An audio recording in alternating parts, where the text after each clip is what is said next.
Okay, hey guys, this is our lesson on factoring. So we're going to do two learning targets today about factoring. So the first thing is going to be common factoring and grouping.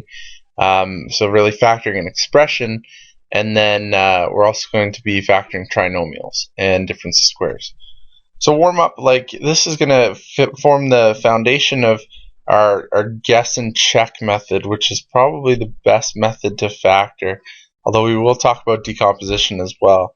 So here's a question like just that you can think about, and so it's just saying that the first term is 3x squared and the last term is plus 4. What might be the answers? So we think about this like the first two have to be 3x and x. That's the only thing that it could possibly be. Because like we're really only going to deal with integers when we factor binomials. In reality, if you don't have integers, you're probably using the quadratic formula or something like that. So you'll just be using integers. So it has to be 3x and x. The other numbers have to multiply to positive 4, and so you can pick anything that multiplies to positive 4. And so depending on what the middle term is going to be like what the actual right answer is, but there's a whole bunch of things that will multiply to positive 4, and this really gives you all the different possibilities. Okay, so it all really depends on what that middle term is to see which one would be correct. That's what we're really going to start with, is making sure that we have 3x and x, and making sure we have two numbers that multiply to 4. So what is factoring? So remember, like, what is factoring is writing a product of two other numbers, writing any number. And so remember that a big idea is whatever we do with numbers, we can do with algebra.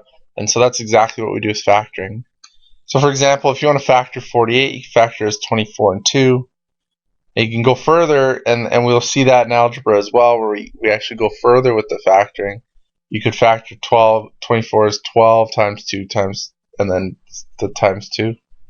And you can even break down the 12 further. Okay, and this is what we call factoring. Remember that the big idea of equivalence really has to be maintained. So for us to factor, we need to be equal. And so with numbers, it's easy to check. 4 times 3 does equal 12, so I know it's right. 12 times 2 does equal 24, so I know it's right. And same thing we're going to do with algebra. Make sure that we check our work. Okay. So some types of factoring. So we're going to look at common factoring first. So common factoring is always the first type of factoring we're always going to check for. If we forget to check for it, we might create a more challenging question than it actually is. So this one we can take out a 2, and then we ask ourselves, what multiplies to 2 to get 2x squared? And so remember that 2 times x squared would be 2x squared. Then we ask ourselves what multiplies by 2 to get 4x. That's 2x. And what multiplies by 2 to get negative 12? Negative 6. And then you can check if you distribute the 2 back in. You can notice that if you distribute the 2 back in, it should be correct. So you'll know if the answer is going to be right, because you can just go backwards with distributive law. The next one we're going to take out whatever goes into both terms. So 5 goes into both, and y squared goes into both. So that's what we take out. And then we ask ourselves, well, 5y squared times what will give me 5y cubed? So it's going to be y. And same thing for 15y squared, we need 3. And if we expand it back in, it should check out to be correct. Here you don't have actually a number common in each, or a variable common in each, but an expression. This is a binomial that we have common in each. And so what we have to do is factor that binomial out. What is common? The x minus 3. So we take the x minus 3 out and put it in the front. And we ask ourselves, x minus 3 as a whole times what will give me 4x times x minus 3? And so we get 4x. And x minus 3 as a whole times what will give me 3 times x minus 3? And that's plus 3. And the check would be to take the whole thing and expand it in, although that we usually expand with the double distributive law, the double rainbow, or whatever you want to call it. To check, we can actually just see if we can put the x minus 3 as a whole to go into both of these. Okay? And so that's what it would look like. Multi-step common factoring. We're only ever going to see grouping where you group 2 and 2, so group 2 terms and 2 terms. You can see it 3 and 1, and so you can watch out for that. Mainly with functions, we'll see it 2 and 2, but there are some questions where they do 3 and 1. So we common factor each of these. So if we common factor this part, we've got x squared comes out, and we're left with x plus 1. And here we factor out a negative 2, and we're left with x plus 1. So now it becomes a question like the one before, and we can actually take out the x plus 1, and we're left with x squared minus 2. So you can see x plus 1 would go back in, be multiplied by x squared to get this. X plus 1 would be go back in to multiply by negative 2 to get this. Okay. Moving on to some trinomials. So we're going to factor and then just really check the equivalence, verify equivalence just by checking, just by expanding it back out. So now what a lot of students ask is like, is it 2 numbers that multiply to this and add to this, or is it 2 numbers that multiply to this and add to this? And so what you're saying if you ask that question is you don't really understand what factoring is doing. So I really want you to understand this kind of guess method. And so we know that the 2 brackets have to start with x and x because they have to get x squared. And then these 2 numbers have to multiply to get 12. And then, I mean, you answer your own question. But if you expand it out, you really understand what those numbers have to do to get 12. And so it is 2 numbers that multiply to 12 and add to 7 when you expand it. And so you always want to think about expanding it. So that gives you negative 4 and negative 3. By checking, we get x squared, negative 3x minus 4x plus 12, and that gives you the negative 7x. So we do the double check. The next one has to start with x and x again, and so then it's 2 numbers that have to multiply to 20, so those are 5 and 4. Okay, and we check again just by expanding the middle term, 5x, 5 times x, 5x, 4 times x is 4x, and so we get 9x. Complex trinomials. So the first thing you do is double check to see if there's a common factor. So if there's a common factor, you might end up with a simple trinomial, which is a little bit easier to deal with than a complex trinomial. If you don't have a common factor, you do have to start thinking. But we set up our brackets, and the first 2 numbers have to be 2x and x.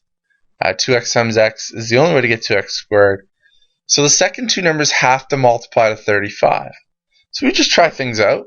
And so the first things we try are 5 and 7. Now when we try 5 and 7 like this, if we multiply this out, we actually get 5x and 14x. And that actually gives us 19. So it's not correct. If you do think one step ahead, you can get it right the first time. You don't have to do the trial and the error. But it does take a little bit of skill and practice to be able to do that. When I see this, I actually do this question and I say, well, if I've got 17, potentially I want to multiply 5 by 2. So I see the 35 and the 2, and I say, I might want to multiply 5 by 2. If I multiply 5 by 2, I'll be left with the 7 times 1, and that's how I'm going to get 17. But this one's tricky because when I see 17, I might also think, well, if I multiply the 7 and the 35 by 2, then I'm going to get up close to 17, and that might be okay. But you already saw that that didn't work. So we try it again. We switch the order of the 7 and the 5, and when we expand it out, we see that we get 7x and 10x, which is 17x. That's a lot of thinking, but that's not a bad thing. It's really important that we are thinking in these questions. The next one, the 6 is kind of annoying because like 6 could be 3 and 2 or 6 and 1. But it's nice the 5 because the 5, it has to be 1 and 5. So however that happens, like we have to make sure we can get that. Now when I see the middle number of 13, I'm thinking that if I multiply 5 by 3, I'll get 15. And then what I have left is a 1 times 2. And the 1 times 2 will bring it down from 15 to 13. I might also think, well, 5 times 2 is 10. And then I have 3 times 1, and I get to 13 that way. The problem with that is the signs have to be different. So this is a trickier one. It's a really nice example, really, of that thinking. But in the end, really, if you guess and then you check, just like we saw in the last one, you know if you'll be right or not. So let's try something. If I put the 1 here and the plus 5 here, I'm actually going to get 15, negative 2x and 15x, and that gives me 13x. So I know it's correct. I know that the first terms are correct because I wouldn't have set them up so that they don't multiply 6x squared. And I know the last term's correct because I wouldn't have set them up so I don't get negative 5. I really just have to check those middle terms. Here's decomposition. To me, like, decomposition should only be used if like you have much more challenging questions.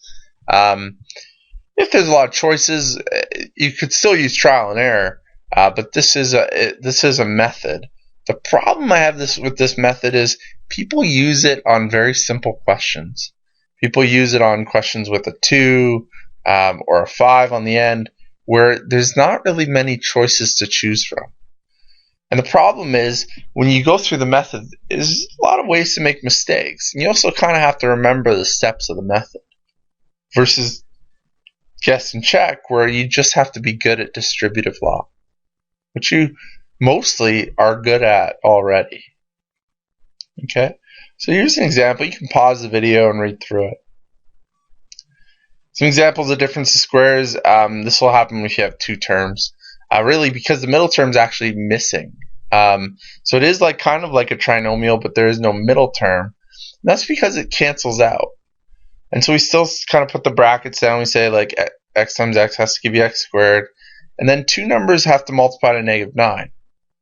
The only way to get that so that when you expand it, the middle term cancels out, is to make sure that you have the same brackets but different signs. So you have to have a minus 3 and a plus 3. And if you expand it, you'll see that that works. The next one's tricky if you don't notice the common factor. So first we have to take out the common factor 2. And we're left with 4x squared minus 25y squared. And then again, you can think of 2 numbers like just putting your brackets down. This has to be 2x times 2x. The middle term is going to cancel out. So we have to have identical brackets. So this needs to be a negative 5y and a plus 5y. Okay. The last one actually has an x minus 3 squared. It's still a difference of squares. But the x minus 3 is kind of like an expression. So what we do for that is we put our brackets down just like we did before. We put 3x times 3x gives you 9x squared. And then the middle term is going to cancel out, so we have to have identical brackets. So one's going to be a minus x minus 3, and one's going to be a plus x minus 3. And it's x minus 3 times x minus 3 that gives x minus 3 squared. Now it's factored. But it's not like its simplest terms yet. And so we do have to combine like terms. So we take 3x and subtract x and add 3. And 3x and add x and minus 3. So we're distributing the negative here. And then if we combine like terms, we get 2x plus 3 and 4x minus 3. Okay? And so that's all. And so it's really important that you practice these questions just so that you get exposed to like the different types and make sure that you get really good at them. Because as we move on to the next lessons, factoring is just something we're going to have to do, and we're going to have to do it a lot.